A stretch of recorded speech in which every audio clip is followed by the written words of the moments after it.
Në gjykatën e posaçme kundër korrupsionit dhe krimit organizuar GKK vijon dëshmia e bashkëpunëtorit të drejtësisë Artan Tafani lidhur me grupin kriminal të Laert Haxhiut. Tafani ka rrëfyer detaje nga takimi i tij i parë me Haxhiun, duke treguar atmosferën dhe bisedën që zhvilluan. Për Laertin kisha dëgjuar vetëm nëpër lajme. U takuam në Dajt në një restorant, ku Laerti më mori jashtë që të flisnim. Atë natë ndejtëm atje në Dajt. Unë u tromba sepse thash pse më morën mua këta kur pash Laert Haxhiun. Ai më tha do bëjmë ndonjë punë. Do të ndihmoj unë me ndonjë mall. Më duket se e dinte që isha keq me lekët. Të nesër me Laerti dhe Ligori ikëm për Korç. Unë u takova me Klajdin dhe me Lulzimin dhe ikëm në Lushnjë. Gjatë rrugës më dhan 500 euro dhe 500 të tjera më dhan pas 2-3 ditësh. Tafani. Ai tregoi gjithashtu edhe për detyra të tjera të jashtëligjshme që kishte kryer për këtë grup kriminal. Në një takim tjetër më thanë të vendosja një tritol në Lushnjë, pasi i kishin dhënë mall njërit dhe ai nuk i kishte bërë pagesën. Tritoli do të ishte si një formë presioni.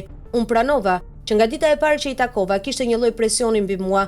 S'dija si t'ua shpjegoja. Rrugës Laerti më dha 100 euro për shpenzime nafte.